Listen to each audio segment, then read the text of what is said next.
Hello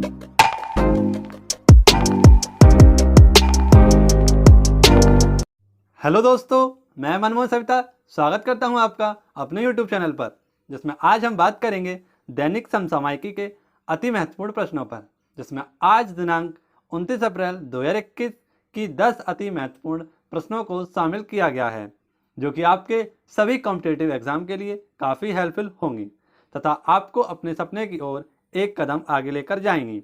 तो बने रहिए वीडियो के अंत तक, क्योंकि आने वाले सभी प्रश्न काफ़ी इम्पोर्टेंट हैं। इसके साथ ही मैं वीडियो के अंत में आपसे एक क्वेश्चन भी पूछूंगा, जिसका आंसर आपको कमेंट करके बताना है तथा हम बात करेंगे कल वाले क्वेश्चन के आंसर की।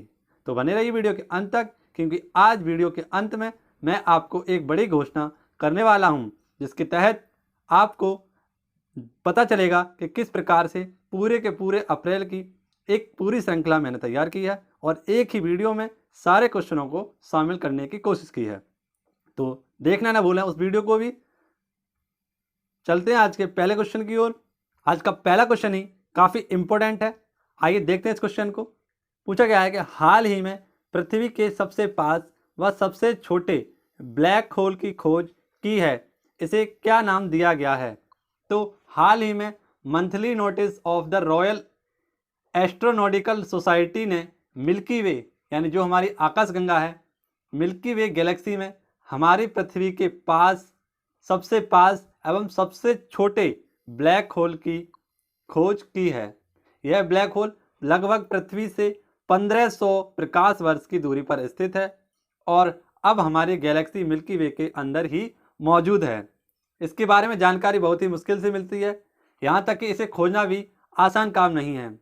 यदि हम बात करें कि यह पृथ्वी से लगभग 1500 प्रकाश वर्ष की दूरी पर स्थित है और यह हमारे सौरमंडल में स्थित मंदाकिनी गैलेक्सी में स्थित है और इसको जो नाम दिया गया है वह यूनिकॉर्न नाम दिया गया है। वैज्ञानिकों का कहना है कि यह ब्लैक होल बहुत ही खास है और उन्होंने इसे द यूनिकॉर्न नाम इसलिए दिया है कि यह अपनी तरह का अनोखा ब्लैक होल है और दूसरे से यह मोनोसेरेंस नामक तारामंडल से प्राप्त किया गया है और यह ब्लैक होल काफ़ी छोटा है, इसीलिए इसे यूनिकॉर्न नाम दिया गया है। आइए देखते हैं इसे जूम करके। यदि हम ब्लैक होल की बात करें तो ब्लैक होल जो नाम दिया था वह दिया था जॉन व्हीलर द्वारा। जॉन व्हीलर द्वारा 1967 में ब्लैक होल नामक नाम दिया गया था और वर्ष 2019 में अंतरिक्ष वैज्ञानिक ने ब्लैक होल की पहली तस्वीर जारी की थी और दुनिया भर में स्थित 8 रेडियो दूरबीनों के डेटा की सहायता से इसे टेलीस्कोप परियोजना में शामिल कर वैज्ञानिकों ने यह तस्वीर जारी की थी। तो आपको यह क्वेश्चन भी याद रखना है कि सर्वप्रथम जो नाम दिया था ब्लैक होल वह किसने दिया था? तो जॉन व्हीलर के द्वारा 1969 में यह नाम दिया गया था। आशा करता हूँ आपको ये क्वेश्चन समझ में आया होगा, पसंद आया होगा। यदि क्वेश्चन समझ में आ रहा हो तो वीडियो को एक बार लाइक करें और चैनल को सब्सक्राइब करें। बढ़ते हैं नेक्स्ट क्वेश्चन की ओर और नेक्स्ट क्वेश्चन है हमारा, नेक्स्ट क्वेश्चन है गाइज क्वेश्चन नंबर 2 और इसमें हमसे पूछा गया है कि हाल ही में अमेरिका के निचले सदन हाउस ऑफ रिप्रेजेंटेटिव में किस को नया राज्य बनाने के लिए बिल पारित हुआ है? तो इसका राइट आंसर हो जाएगा वॉशिंगटन। आइए बात करते हैं कि हाउस ऑफ रिप्रेजेंटेटिव क्या होता है, तो इसे समझने की कोशिश करते हैं। यदि हम बात करें कि यह है व्हाइट हाउस, है ना दोस्तों, जिस प्रकार से हमारे भारत में संसद होती है उसी प्रकार से अमेरिका में भी जो संसद है उसका नाम है कांग्रेस और कांग्रेस के 2 पार्ट हैं। जिस प्रकार से संसद के राज्यसभा और लोकसभा हैं, उसी प्रकार से संसद के भी या कांग्रेस के भी 2 पार्ट हैं, जिसमें एक है प्रतिनिधि सभा और एक है सीनेट। और इसमें जो शक्तिशाली सभा होती है वह होती है सीनेट और प्रतिनिधि सभा लोअर हाउस कहलाता है। और इसी लोअर हाउस में, जिसे हम हाउस ऑफ रिप्रेजेंटेटिव के नाम से जानते हैं, इसी में वॉशिंगटन डीसी को अमेरिका का 51वां राज्य बनाने के लिए बिल पारित कर दिया गया है। यदि यह बिल सीनेट में भी पास हो जाता है तो अमेरिका, जिसके अब तक 50 राज्य थे, अब उसमें एक राज्य और ऐड हो जाएगा और इनकी कुल संख्या कितनी हो जाएगी? 51। यदि यह दोनों पे पास हो गया तो प्रतिनिधि सभा में तो यह पास हो चुका है, परंतु यह सीनेट में अभी तक पास नहीं हुआ है। यदि इसमें भी यह पास हो जाता है तो इसे 51वां राज्य बना दिया जाएगा वॉशिंगटन डीसी को। यदि हम बात करें कि वर्तमान में 50 राज्य हैं, अमेरिका के 50 राज्य हैं, जिसमें प्रत्येक के पास 2 सीट हैं, तो कुल मिलाकर 100 सीटें हैं। अब कितनी सीट हो जाएंगी? यदि 51 राज्य हो जाएं और 2 हो जाएं ये सीट हैं, तो इसके पास कुल जो हो जाएंगी तो 104 सीटें हो जाएंगी। लेकिन डेमोक्रेटिक पार्टी के द्वारा इसका समर्थन किया जा रहा है। वहीं पर यदि हम बात करें इसका विरोध किया जा रहा है तो डोनाल्ड ट्रंप की रिपब्लिक पार्टी के द्वारा इसका विरोध किया जा रहा है, और इसके विरोध के कारण इसका सीनेट में पास होने की उम्मीद काफ़ी कम लग रही है। आइए देखते हैं, समझते हैं इसके 50 राज्यों। यदि हम वर्ल्ड मैप में यूएसए को समझने की कोशिश करें तो यह यूनाइटेड स्टेट लोकेशन मैप, जैसा कि आप देख सकते हैं, यह स्थित है नॉर्थ अमेरिका में। नॉर्थ अमेरिका के मध्य में आपको दिख रहा है, यह है यूएसए। और यूएसए के कुल मिलाकर अब तक 50 राज्य हैं। 50 राज्यों में यदि हम बात करें, यूएसए में स्थित हैं 48 राज्य। वहीं पर इसका जो सबसे बड़ा राज्य है वह है अलास्का। और यदि हम बात करें कि इसका एकमात्र भूमि यानी स्थलीय भूमि से दूर जो कि इसका एक राज्य है वह यहाँ पर स्थित है, उसका नाम है हवाई द्वीप। यह इसका एकमात्र ऐसा राज्य है जो कि इसकी मुख्य भूमि से काफ़ी दूर है। आइए देखते हैं, तो यह कुछ इस प्रकार का है। यह है यूएसए और इसके ऊपर ही है कनाडा और इसके नीचे है मैक्सिको। यदि हम बात करें कि यूएसए का जो 51वां राज्य बनने वाला है वह है वॉशिंगटन डीसी, यानी Washington Democratic District of Columbia. यानी जैसा कि आप देख सकते हैं कि वॉशिंगटन डीसी यहाँ पर है और इसी को 51वां राज्य बनाने की बात प्रतिनिधि सभा में की गई है। यदि हम बात करें कि इसका एकमात्र राज्य जो कि इसकी भूमि से दूर है वह कहाँ पर स्थित है, तो वह प्रशांत महासागर में स्थित है, जिसकी राजधानी है होनोलुलु। क्या राजधानी है? होनोलुलु हवाई द्वीप की राजधानी है। और इसी हवाई द्वीप पर स्थित है मोना लोआ ज्वालामुखी। तो यह कुछ फैक्ट आपको याद रखने हैं अमेरिका से। अमेरिका की जो राजधानी है यूएसए, यानी अमेरिका की राजधानी वॉशिंगटन डीसी, इसे बनाने की बात की जा रही है। आशा करता हूँ आपको यह क्वेश्चन समझ में आया होगा। बढ़ते हैं नेक्स्ट क्वेश्चन की ओर। नेक्स्ट क्वेश्चन परीक्षा की दृष्टि से काफ़ी इंपॉर्टेंट है, तो आइए चर्चा करते हैं इस क्वेश्चन पर भी। देखते हैं कि हाल ही में कृष्णमूर्ति संतानम का निधन हो गया है, यह किस क्षेत्र से संबंधित थे? तो जैसा कि आपको पता है कि फर्स्ट परमाणु जो ऑपरेशन हुआ था, यानी पोखरण परमाणु परीक्षण जो हुआ था, वह फर्स्ट हुआ था 18 मई 1947 में। जी हाँ दोस्तों, जिसका नाम रखा गया था ऑपरेशन बुद्धा, यानी ऑपरेशन स्माइलिंग बुद्धा इसका नाम रखा गया था। लेकिन जो सेकंड ऑपरेशन हुआ था जिसका नाम रखा गया था ऑपरेशन शक्ति, और इसी ऑपरेशन शक्ति में भाग लेने वाले भारतीय वैज्ञानिक परमाणु वैज्ञानिक थे कृष्णमूर्ति शांता जी, जिनका हाल ही में निधन हो गया है। यानी हम बात करें कि सेकंड पोखरण जो परमाणु परीक्षण हुआ था वह 11 मई को हुआ था, और इसमें शामिल होने वाले जो भारतीय परमाणु वैज्ञानिक थे वह थे कृष्णमूर्ति शांताराम, और हाल ही में इनका निधन हो गया है।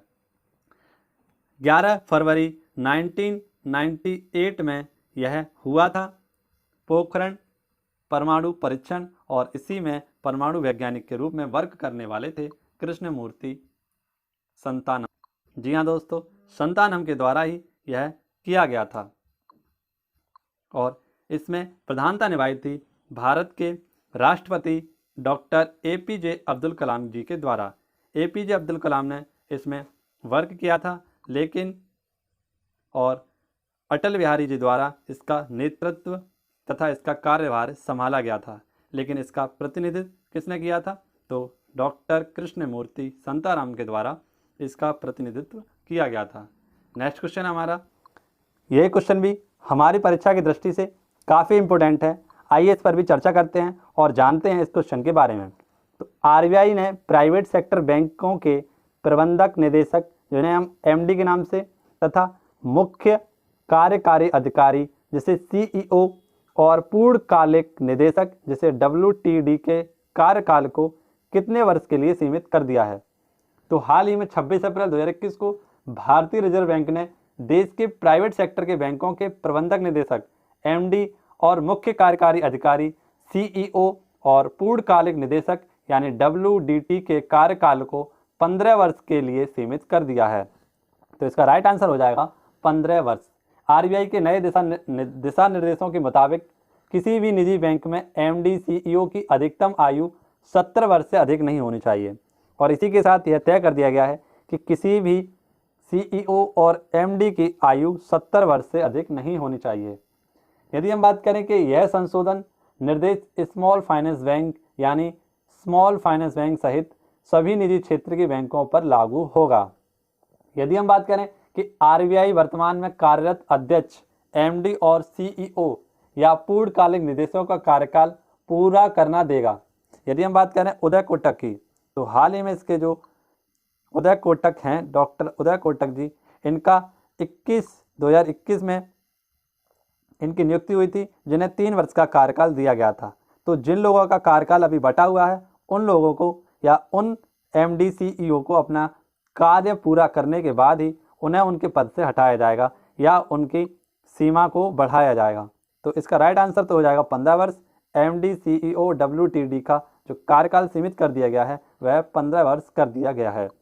आइए बात करते हैं रिजर्व बैंक से संबंधित कुछ प्रश्नों की और जानते हैं हम रिजर्व बैंक के कुछ तथ्यों को। तो रिजर्व बैंक की यदि हम बात करें तो एक एक्ट आया था 1934 में। किसकी सिफारिश पर आया था? तो यंग हिल्टन आयोग या जिसे हम शाही आयोग के नाम से जानते हैं, एक एक्ट पारित किया गया था और इसी एक्ट के द्वारा 1 अप्रैल 1935 में आरबीआई यानी रिजर्व बैंक ऑफ इंडिया की जो स्थापना कर दी गई थी। यदि हम बात करें कि इसे भारतीय बैंक में कब शामिल किया गया था, तो 1 जनवरी 1949 को भारतीय रिजर्व बैंक को राष्ट्रीयकरण कर भारतीय बैंकों में शामिल कर लिया गया था और यह भारत की सबसे बड़ी बैंक जो कि आरबीआई के नाम से जानी जाती है। इसके वर्तमान समय में जो गवर्नर हैं वह हैं शक्तिकांत दास। यदि हम बात करें जब इसकी स्थापना हुई थी तो इसके जो पहले गवर्नर बने थे वह थे ऑसबॉर्न स्मिथ, जबकि इसके पहले जो गवर्नर बनाए गए थे वह थे CD देशमुख।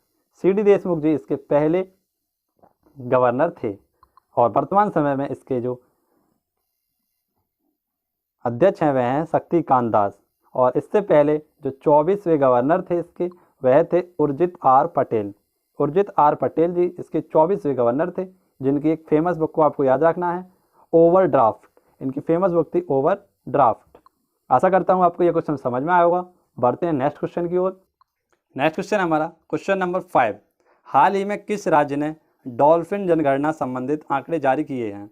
इसमें डॉल्फिन की आबादी पिछले वर्ष की तुलना में दुगनी हो गई है। तो हाल ही में उड़ीसा सरकार द्वारा डॉल्फिन जनगणना यानी डॉल्फिन सेंसस से संबंधित अंतिम आंकड़े प्रकाशित किए हैं, जिसके अनुसार डॉल्फिन की संख्या शानदार वृद्धि दर्ज की गई है और यह उड़ीसा की चिल्का झील के तट पर भारत की सबसे बड़ी खारे पानी की झील है और यहीं पर चिल्का झील में डॉल्फिन की आबादी पिछले वर्ष की तुलना में 2021 में दुगनी हो गई है। तो इसका राइट आंसर हो जाएगा वह हो जाएगा उड़ीसा। और यह बढ़कर कितनी हो गई है? तो डॉल्फिन जनगणना के दौरान इनकी 3 प्रजातियां, इरावती डॉल्फिन, बाइटरलो डॉल्फिन और हैफबैक डॉल्फिन, इनकी कुल संख्या थी 544, जबकि इसमें हैफकॉन की संख्या थी 233 और इनकी अब संख्या बढ़कर हो गई है दुगनी। तो आशा करता हूँ आपको ये क्वेश्चन समझ में आया होगा। तो किस में? तो चिल्का झील में, जो कि सबसे बड़ी खारे पानी की झील है भारत की। इसमें यह झील पाई जाती हैं डॉल्फिन और इस डॉल का नाम क्या है? तो इन डॉलों का नाम है गंगेटक डॉल्फिन और यह इनकी संख्या कितनी हो गई है? तो उड़ीसा में चिल्का झील में इनकी संख्या दुगनी हो गई है। आइए देखते हैं इन झीलों को। यह है गंगेटक डॉल्फिन, जिसे 2009 में प्रधानमंत्री मोदी जी द्वारा राष्ट्रीय जीव यानी राष्ट्रीय जलीय जीव के रूप में घोषित कर दिया गया था और यह गंगेटक डॉल्फिन भारतीय जलीय जीव है और यह एक मछली नहीं है, यह क्या है? एक स्तनधारी है, स्तनधारी मछली है। और सबसे बड़ी, यदि हम बात करें कि सबसे बड़ी स्तनधारी मछली कौन सी है, तो वह है व्हेल मछली। कौन सी है? व्हेल मछली सबसे बड़ी स्तनधारी जलीय जंतु है। यदि हम बात करें कि 15 अगस्त 2020 को प्रधानमंत्री मोदी जी द्वारा 15 अगस्त 2020 को प्रधानमंत्री मोदी जी द्वारा लाल किले के प्राचीर से इसे एक डॉल्फिन परियोजना स्टार्ट की गई थी। आशा करता हूँ आपको ये क्वेश्चन समझ में आ रहे होंगे। यदि क्वेश्चन वीडियो के समझ में आ रहे हों तो एक बार वीडियो को लाइक करें और चैनल को सब्सक्राइब जरूर कर लें। और आज मैं आपके सामने अप्रैल माह की पूरी वीडियो के क्वेश्चन एक साथ रिवाइज कराने वाला हूं, जिसकी वीडियो आज शाम को यूट्यूब चैनल पर आपको प्राप्त हो जाएगी। तो जाकर आप जल्दी से उसे देख लें, क्योंकि यह आपके लिए काफ़ी हेल्पफुल होने वाली है। और यदि वीडियो आपको पसंद ही आए तो एक बार उसको लाइक ज़रूर कर दें। मिलते हैं, बढ़ते हैं नेक्स्ट क्वेश्चन की ओर। नेक्स्ट क्वेश्चन हमारा क्वेश्चन नंबर 7, और इसमें हमसे पूछा गया है कि हाल ही में आयोजित तीरंदाजी विश्व कप 2021 फर्स्ट स्टेज में किस देश की महिला रिकवर टीम ने स्वर्ण पदक जीता है? तो हाल ही में तीरंदाजी विश्व कप में भारत की, नेक्स्ट क्वेश्चन है गाइस क्वेश्चन नंबर 6, और यह भी परीक्षा की दृष्टि से काफ़ी इंपॉर्टेंट क्वेश्चन है। आइए बात करते हैं इस क्वेश्चन पर। तो हाल ही में चर्चा में रही the living mountain and farewell for our times नामक पुस्तक किसके द्वारा लिखी गई? तो यह इसके राइटर हैं अमिताभ घोष। हाल ही में प्रसिद्ध लेखक अमिताभ घोष की एक नई कहानी the living mountain and a fable for our times को हापर कॉलिक्स पब्लिक इंडिया के द्वारा 2022 में प्रकाशित करने की घोषणा की गई है। इस पुस्तक को हिंदी में ई बुक में और ऑडियो बुक के रूप में प्रकाशित किया जाएगा।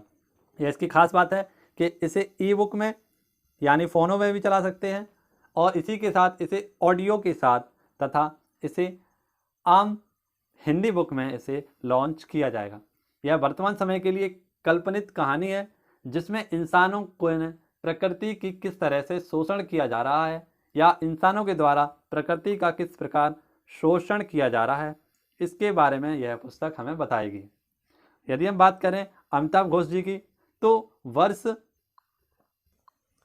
वर्ष यानी हम बात करें 2018 में अमिताभ घोष जी को 54वां ज्ञानपीठ पुरस्कार दिया गया था। और ऐसा पहली बार हुआ जब किसी व्यक्ति को अंग्रेजी भाषा के लिए लेखक को यह पुरस्कार दिया गया हो। यानी यह पहले ऐसे व्यक्ति हैं जिन्हें 54वां ज्ञानपीठ पुरस्कार, और वह भी अंग्रेजी भाषा के लिए दिया गया था। तो यह पहले भारतीय हैं ऐसे जिन्हें यह पुरस्कार दिया गया था।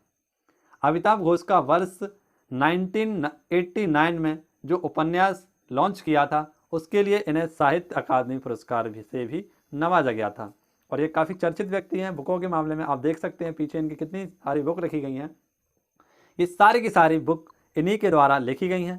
तथा हम बात करें यदि इनकी एक प्रसिद्ध बुक, तो the great derangement climate change and अर्थ नेवल नामक पुस्तक भी इन्हीं के द्वारा लिखी गई है, जो कि इनकी सबसे प्रमुख पुस्तकों में से एक है। आशा करता हूँ आपको ये समझ में आ रहा होगा।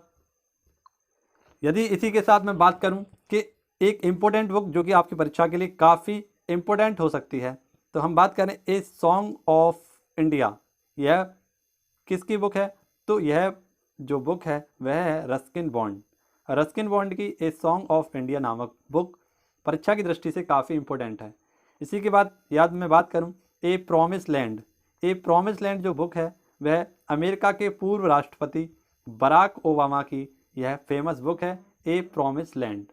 इसी के साथ यदि हम बात करें एग्ज़ाम वॉरियर, तो नरेंद्र मोदी जी द्वारा लिखित यह पुस्तक काफ़ी इम्पोर्टेंट है, एग्ज़ाम वॉरियर। यदि हम बात करें कि लिसनिंग लीडिंग एंड लर्निंग नामक पुस्तक किसकी है, तो यह वेंकैया नायडू जी की पुस्तक है। इसी के साथ यदि हम बात करें एन एरा ऑफ डार्कनेस, तो यह पुस्तक भी किसकी है? शशि थरूर जी की है। इसी के साथ यदि हम बात करें द वाइट टाइगर, तो अरविंद अडिगा की यह फेमस बुक है द वाइट टाइगर। आप साथ के साथ इन सभी पुस्तकों को नोट कर लें। इसी के साथ बढ़ते हैं नेक्स्ट क्वेश्चन की ओर। क्वेश्चन नंबर 7 है, और हमसे पूछा गया है कि हाल ही में आयोजित तीरंदाजी विश्व कप 2021 स्टेज फर्स्ट में किस देश की महिला रिकवर टीम ने स्वर्ण पदक जीता है। तो 25 अप्रैल से जो चल रही है ग्वाटेमाला में तीरंदाजी विश्व कप, यानी ग्वाटेमाला जो कि मध्य अमेरिकी देश है, इसमें चल रही है तीरंदाजी विश्व कप 2021 और इस प्रतियोगिता में दुनिया भर से लगभग 25 देशों ने की महिलाओं ने इसमें शामिल हुई हैं और भारतीय तीरंदाजी में इसमें फर्स्ट नंबर प्राप्त किया है। तो इसका राइट आंसर हो जाएगा भारत। और यदि हम बात करें कि भारतीय महिला रिकवर टीम ने मेक्सिको को हराकर इसमें स्वर्ण पदक जीता है, जिसमें दीपिका कुमारी, अंकिता भक्त और कोमलिका बारी की यह स्वर्ण पदक की एक जीत है, जिनमें इन्होंने 27 अंक हासिल कर यह पदक अपने नाम किया है। आइए देखते हैं। ये है भारतीय तीरंदाज दीपिका कुमारी जी और इन्हीं के द्वारा यह तीरंदाजी विश्व कप 2021 में गोल्ड मेडल जीता गया है। आशा करता हूँ आपको ये क्वेश्चन समझ में आया होगा। बढ़ते हैं नेक्स्ट क्वेश्चन। नेक्स्ट क्वेश्चन हमारा गाइस क्वेश्चन नंबर 8। इसमें हम बात करेंगे भारत के पहले सौर अंतरिक्ष मिशन से प्राप्त होने वाले आंकड़ों को सुलभ बनाने हेतु कम्युनिटी सर्विस सेंटर की स्थापना कहाँ की गई है। तो इसका राइट आंसर तो हो जाएगा उत्तराखंड। यानी कि जो भारत का पहला सौर ऊर्जा मिशन था, यानी सौर यानी सूर्य से संबंधित अंतरिक्ष जो मिशन था, जिसका नाम था आदित्य L1 फर्स्ट। इस मिशन में क्या हुआ था, तो यह सूर्य के अध्ययन करने के लिए आदित्य L1 मिशन लॉन्च किया गया था। और यह किसके द्वारा भेजा गया था, तो इसरो के द्वारा इसे भेजा गया था।